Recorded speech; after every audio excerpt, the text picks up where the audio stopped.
Scherzer's going out there for the Blue Jays. I don't like that decision. I'm sorry. There's something about it, Hayes. I think it's weird.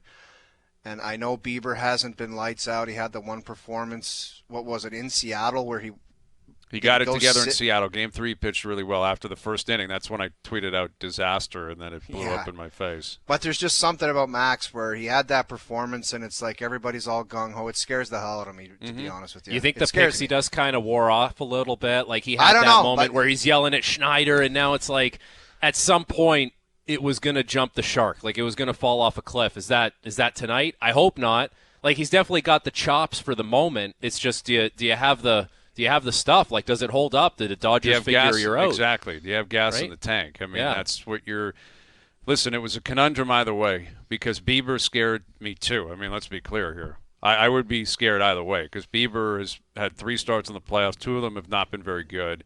And I think this is about them hoping Scherzer can be better. I think it's the right play. And I also don't think you can consider what's going to happen in Game 7 right now if you're the Jays. Like, you really have to abide by the cliche. You take it one game at a time. You try to shorten the series. If you can win the game tonight, Scherzer, Bieber, Bassett, I don't care who it is, pitch them and try to find a way to go up 2-1 in this series. Yeah. And that's, I think, what their thought process is. And, Bieber's given them about as much as they can expect. They hoped for more maybe.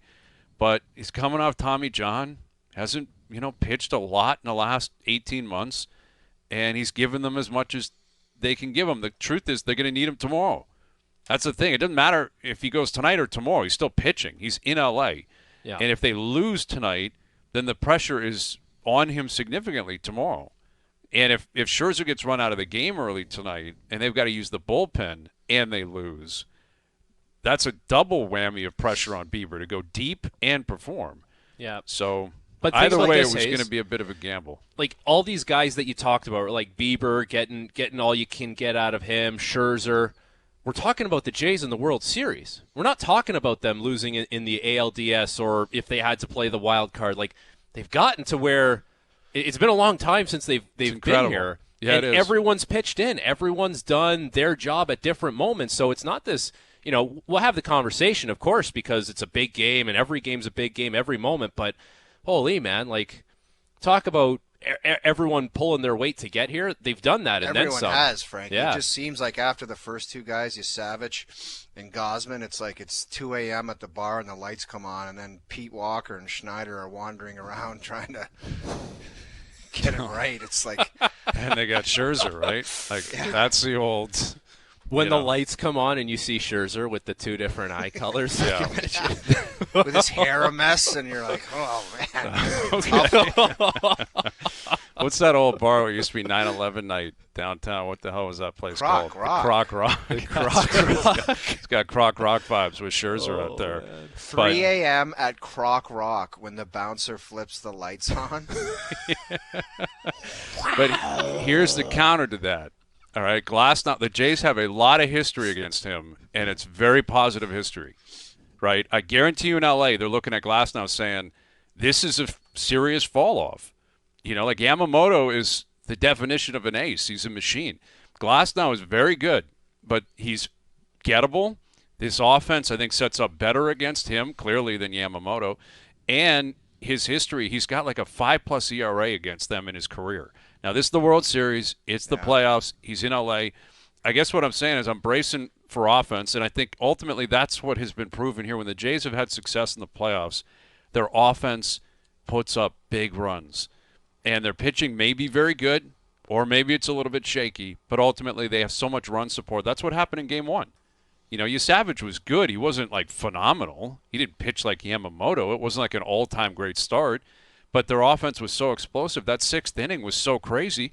It was like a really strange experience because it's Game 1 of the World Series, and the whole building is totally relaxed, and you knew the game was over. You knew it. When they got out of that 6th inning, you could put your feet up. It didn't matter. Ohtani hit a 2-run home run, I believe, the next inning. It didn't matter. No one even cared, which is so rare to be able to breathe easy in the World Series.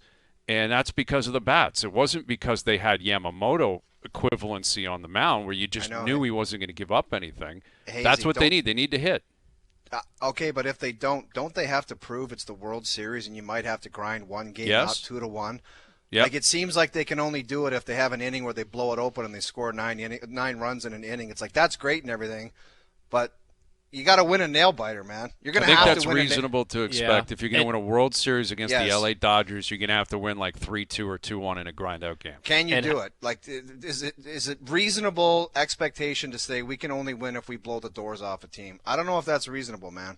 Well, I don't know if the Dodgers think that's reasonable. Well, and you're in the Dodgers playground right now, man. Like, this is their territory. They know this better than any other team in recent memory, and Can the Jays play the Dodgers style where it's like it's really intense, it's going to go down to the wire? There's probably a very fiery inner belief within that clubhouse in LA that, like, we know we'll win. We know we'll get things done because they've done it. The Jays are new, and there's something to be said about being naive to the moment and just kind of staying in the moment, but you're in the Dodgers playground, man, and that's a tough thing to navigate when they're so comfortable there.